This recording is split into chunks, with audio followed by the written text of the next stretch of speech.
Bueno, continuamos con un tema que también es como que van alimentando con burbujas. Primero fueron todas las necesidades, luego ahora se inventaron el hidrógeno verde para que siga incrementando. Ahora, cuidado, que ahora viene con la siguiente burbuja, que es la de los centros de datos. Es decir, si tenemos un negocio vamos a poner más consumo eléctrico. Pero no se trataba esto de ahorro y eficiencia, había dicho la Unión Europea en el 2020. Ah, no, es que debe ser negocio. Entonces vamos a hablar de la burbuja del hidrógeno con Marcos Rupérez Cerqueda, que va a ser nuestro primer ponente online. Esperamos que técnicamente vaya bien. Aprovecho para dar Hola, ¿me gracias a todo el escucháis equipo bien? de Elitevisión que está trabajando con nosotros para la retransmisión. Y el Marcos Rupérez es ingeniero industrial por la Universidad de Zaragoza, especialista en energía y tecnologías de hidrógeno, consultor independiente y promotor de la Asociación de Desarrollo Tecnológico Rural, cuyo objeto es promover el sector tecnológico en el entorno rural. Gracias, Marcos. A ver si te escuchamos y gracias por Hola, estar aquí. ¿me escucháis bien? Perfectamente, gracias. Muy bien.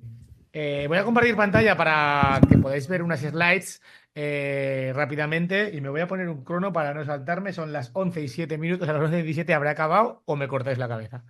Eh, Comparto pantalla y bueno, primero decir que yo aquí soy un raro porque yo soy de la parte del enemigo, por así decirlo. Yo trabajo con empresas, yo trabajo para Repsol, trabajo para Cepsa, trabajo para Iberdrola, trabajo para la junta directiva de la Caixa.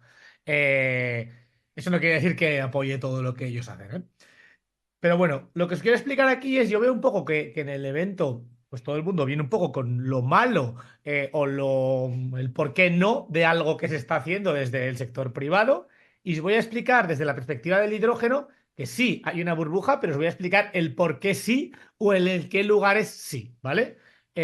Bueno, os explico primero lo que soy yo. Yo soy Marco Rupérez, soy ingeniero industrial de la Universidad de Zaragoza. Hice un máster de hidrógeno y pilas de combustible en la Universidad de Aalborg, Dinamarca. Soy MBA del Instituto de Empresa en Madrid y especialista en finanzas corporativas dentro de ello. Proyectos que he hecho en mi vida, para que me pongáis en contexto, pues diseñé la pila de combustible de hidrógeno del primer velero de vuelta al mundo renovable en competición, que es este velero que veis aquí, que patrocina Acciona. Después con mi propia empresa, que es una de mis primeras empresas, que es Kione, yo y mis socios somos junto con otras personas, los diseñadores del primer coche eléctrico que ha corrido el Dakar y el primero de hidrógeno que se diseñó en su día. He tenido otra empresa de gestión de residuos y a día de hoy me dedico a hacer consultoría de hidrógeno. ¿Para qué? Para que mis clientes, que son empresas que quieren ganar dinero, orienten sus proyectos hacia lugares que tienen sentido para ellos, en términos de ganar dinero y en términos de estabilidad a largo plazo, porque lo que no tiene estabilidad, vamos a decir, ambiental o social detrás, no tiene estabilidad a largo plazo, ¿vale? Entonces, por entender el reto, siempre hablamos de cambio climático. En mi mundo, la biodiversidad se deja muy de lado, y no estoy de acuerdo en que se deje de lado para nada, pero se deja muy de lado. Es un tema en el que no hay indicadores, en el que no hay nada que aparezca en los PowerPoints, por así decirlo, o en los proyectos. Pero, bajo mi punto de vista, el principal motivo por el que está habiendo en Europa un impulso desmedido por una transición energética, nada tiene que ver con el cambio climático, porque al igual que al capital no le importa la biodiversidad, tampoco le importa el cambio climático, no te engañes. Y a la sociedad tampoco. Eh, Hoy no digo, no va. Lo que sí le importa es la dependencia energética, y sobre todo Europa. Europa no tiene petróleo y actualmente ni petróleo, ni carbón prácticamente, ni gas natural. Y actualmente la sociedad en la que vivimos tampoco nos llevemos a engaño. Esto lo estamos pudiendo hacer y todos venimos aquí hoy bien comidos, bien bebidos y bien calientes de nuestra casa porque existen los fósiles. Y si no, viviríamos no como nuestros abuelos, sino antes. Eso también hay que tenerlo en claro. Entonces, el problema de base por el que hay urgencia o por el que los poderosos del mundo tienen urgencia es porque hay dependencia energética, es porque por lo menos en Europa, sin entrar en debates de tipo Antonio Turiel, que es buen amigo, sin entrar en debates de pico oil mundial, en Europa no es que no haya pico oil, es que no hay petróleo, punto, ¿sabes? Entonces tenemos que cambiar esa película. Entonces, a nivel energético, pues el objetivo es cambiar de energía primaria, no solventar el cambio climático, sino cambiar de energía climática para no depender de energías que no tenemos o que tienen otros. Entonces, ese reto se intenta abordar con electrificación y, para ponernos en contexto, en el mundo el 83% del consumo de energía es fósil y en España, que tenemos muchas renovables y nos parece que tenemos muchas y el territorio está muy invadido, el 70% sigue siendo fósil. O sea, el despliegue renovable que veis hoy y que ya parece muy invasivo es irrelevante en términos de emisiones. ¿Por qué? Porque la red eléctrica, en el mundo en el que vivimos, en el mundo de los países ricos como somos nosotros y contaminantes, solo representa espérate. Bueno, aquí pongo una slide en la que explico un poquito eh, cuál es la energía primaria de España, que son, bueno, pues este dato, 11.000, el consumo anual de energía primaria en España es 110.000 kilotoneladas equivalentes de petróleo, que eso, en traducido a gigavatios hora, que es más entendible, es como 1.200.000 gigavatios hora. Eso es la energía que consume España. España, para vivir como vivimos todos, los más pijos, los menos pijos, los más de derecha, los más de izquierdas, todos compartimos un modo de vida muy similar en lo fundamental, en tener casas, en vivir en ciudades, en ir al cine, etcétera, etcétera, con ciertos matices de gente que intenta ser un poco más sostenible, como volando menos o moviéndote menos, etcétera. Eh, de todo ese consumo de energía que moviliza nuestra sociedad, solo 250 gigavatios, 250.000 gigavatios, es decir, un 20% son energía eléctrica. Es decir, por muchas placas y molinos que pongamos, no solucionaremos nada.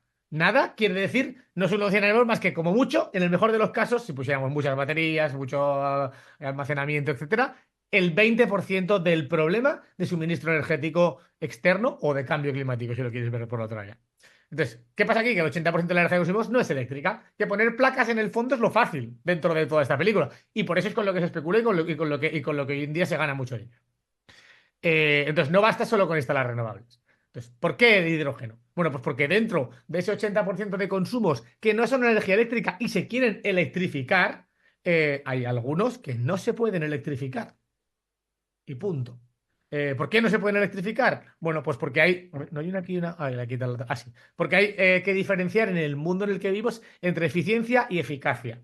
Y este es el concepto principal en el que podemos ver el marco del hidrógeno. Si entendemos, vamos a poner en el mundo de los coches, ¿no? Vamos a poner que un coche muy eficiente es, pues qué sé yo, un híbrido enchufable o un eléctrico muy pequeño, ¿vale? Eso es un coche que te lleva de un punto a otro gastando muy poca energía. El otro extremo es un Fórmula 1. Un Fórmula 1 gasta un huevo de energía, eso, pero te lleva muy rápido. El Fórmula 1 es un equipo, un coche muy eficaz y el coche pequeño eléctrico es un coche muy eficiente. En términos generales hay que buscar la eficiencia, pero en muchos casos, en algunos casos, en algunas utilidades, necesitamos eficacia. Hay momentos en los que, oye, que es que si no es un Fórmula 1 no se puede ir o sea, de punto A al punto B. Te pongo un ejemplo muy obvio, es un avión. Un avión no se puede hacer un avión eléctrico. ¿Por qué? Porque no hay la densidad de energía que tiene una batería, que tiene un motor eléctrico, simplemente no da, es absurdo. O sea, todos los proyectos que veis de aviones eléctricos en prensa son greenwashing. No va a haber aviones eléctricos.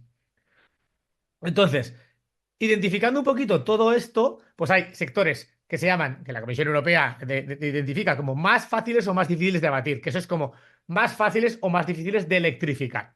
Entonces, bueno, pues aquí hay cosas muy fáciles, como el residential heating, que eso son bombas de calor, cosas relativamente fáciles, como los coches, los que pueden ser eléctricos, relativamente fáciles tecnológicamente, estamos hablando aquí, no, no que sean relativamente fáciles a nivel de inserción social. Entonces, pero hay cosas como las cierta petroquímica no necesariamente es petróleo, sino es plásticos, es utilidades sociales que seguiremos necesitando sin petróleo, como el acero, como el transporte de barcos, como los aviones, que son imposibles con la tecnología eléctrica. Entonces, entendiendo esto, primero que me gustaría aclarar como representante aquí del hidrógeno es que los coches, que es lo más famoso del hidrógeno, porque es el componente que todo el mundo tiene comprado, los coches no van a ser de hidrógeno. Y no rectifico ni una sola palabra. Algún compañero mío del mundo de hidrógeno diría que sí, no van a ser de hidrógeno. Los coches, en el futuro, veremos cuántos hay en propiedad. Y los que siga habiendo, serán eléctricos, que probablemente no serán mucho menos en propiedad, serán mucho más en sharing y en muchos otros modelos. Pero de hidrógeno habrá pocos. ¿Por qué? Simplemente por una cuestión de que se pueden hacer eléctricos y es mucho más eficiente y no hace falta la eficacia del hidrógeno aquí. ¿Dónde sí la hace falta? Y voy a concluir con esto, por no saltarme, me queda un minuto y medio. Pues sí hace falta en lugares en los que el eléctrico no llega y que tendremos que pensar como sociedad si queremos seguir haciéndolos y si queremos seguir volando, hace falta hidrógeno o combustibles sintéticos. Punto. Sin matices. No hay otra manera de volar como hoy consideramos volar en un avión como un Boeing 737-800, que es el típico de Ryanair, que va a 1000 por hora, que tiene autonomías de 5000 kilómetros y que lleva a 200 pasajeros. Eso no se puede hacer si no es con un combustible fósil o algo muy parecido, que es un combustible sintético hecho con hidrógeno. Ya podríamos entrar aquí en si queremos seguir volando o no, pero yo te digo que si queremos seguir volando, hidrógeno es un must. De nuevo, si queremos seguir transportando grandes cargas en contenedores, os informo que hay contenedores los portacontenedores hoy en día, los más grandes del mundo, llevan 14.000 contenedores de 20 pies. Esos son 6.000 camiones cargados a bordo. Eso, si se quiere seguir haciendo, si se quieren seguir teniendo barcos que lleven 6.000 camiones de golpe de China aquí, o de aquí a la India, o de aquí a Estados Unidos, es posible electrificarlo. Entonces, eso tiene que ser barcos iguales a los que les des un combustible que no haya emitido previamente. Bien sea bio, pero el bio, porque entraríamos ahí en conflicto con usos del suelo muy bestias, eso sí que sería aquí muy criticado, y yo lo critico, en general, quitando el bio que venga de residuos. Pero si queremos que esto siga funcionando, hace falta darles un combustible igual que el fósil, pero que no esté hecho con fósil, bien sea con bio o bien sea combustibles sintéticos. Siempre que hagáis combustible sintético es hidrógeno verde mezclado con CO2, es hidrógeno. Camiones, los camiones veremos si pueden ser eléctricos o no, hasta qué punto, hasta qué rutas, qué longitudes de rutas, qué cantidades de carga se pueden hacer sin eléctrico. Temperatura, aquí pongo una slide, la temperatura importa, porque siempre que en un proceso industrial queremos calentar algo, depende de la temperatura a la que lo queramos hacer, es más fácil o más difícil de hacer con electrificación. Cuando las temperaturas son muy altas, llega un punto en el que hay veces que la mejor tecnología sigue siendo una llama. Recordar, eficiencia, eficacia, hace falta mucha eficacia, mucha temperatura, y entonces quemar hidrógeno puede ser una de las soluciones. Pero hablamos de aplicaciones como hacer cemento, hacer vidrio, hacer baldosas, cosas así. Para temperaturas bajas, que son la mayor parte de los consumos de la sociedad, como la caldera de tu casa, no tiene sentido el hidrógeno, por más que haya gente que lo diga. Funcionalidades principales del hidrógeno, que sí o sí seguro que se van a dar, hacer fertilizantes. Las plantas, el fertilizante nitrogenado es un fertilizante que se echa en la agricultura a nivel masivo. Podríamos entrar en si la agricultura puede cambiar a bio, etcétera, y si eso alimentaría a la población, pero hoy en día el fertilizante principal es amoníaco transformado en urea habitualmente, y eso se hace hoy en día con hidrógeno. Se hace con amoníaco y el amoníaco se hace con hidrógeno y es posible. Esto, solamente esta slide, representa, si no me equivoco, el 1 o el 1,3% del consumo energético primario del mundo. Eso es una barbaridad de hidrógeno, solo esto. La mayor parte de los proyectos que vienen de hidrógeno son de esto, realmente. No son de coches son de esto. Acero renovable. El acero que encontramos en la naturaleza es un óxido que hay que reducir y por tanto hace falta un agente reductor. El hidrógeno es uno de los principales candidatos, porque si no, los otros candidatos son fósiles. Y luego metanol. Metanol, un poco tres partes de lo mismo. Es una molécula que se usa para un montón de cosas, como veis en esta slide, para casi todos los plásticos, para un montón de cosas químicas. Y esta molécula se sintetiza de hidrógeno y CO2. Por tanto, hace falta hidrógeno, que hoy en día saca el gas natural emitiendo CO2. Si quieres dejar de emitir CO2 y seguir teniendo todas estas utilidades en metanol, que estás seguro que la vamos a querer tener, porque básicamente la industria, el mundo médico se caería si no hubiera metanol, por ejemplo. Pues hace falta hidrógeno verde. Aquí está el hidrógeno verde, quedaros con la parte principal y la que tiene sentido y la que en realidad se está impulsando hoy en día, no nos equivoquemos, a nivel pasta y a nivel planes públicos, es amoníaco para fertilizantes, metanol para industria petroquímica, petroquímicas plásticos, y aviones, barcos y como mucho acero verde. Y me he saltado un minuto, lo siento. Siguiente. Muchas gracias. Bueno. Muchas gracias, Marcos, por aportarnos información, porque nos llegan muchos proyectos con mucho dinero público a Europa, pero no sabemos bien cómo se utiliza. Y mucho dinero público que la mayor parte de los proyectos que yo llevo los rechazan porque no es suficiente. Ya me imagino, luego hablaremos de la viabilidad y la rentabilidad. Muchas gracias. Bueno, gracias se ha escuchado perfectamente, hemos visto todo, no solo los que estamos aquí, las más de 80 personas que conectadas en directo, gracias al equipo, a David, al equipo de Televisión, porque está saliendo fenomenal. Y luego además lo preguntaban por YouTube, sí, esto se quedará colgado en los dos canales de YouTube, el de la Universidad, Pablo de la Vide, de Sevilla, y también en el de Ariente, con lo cual lo podremos volver a ver siempre.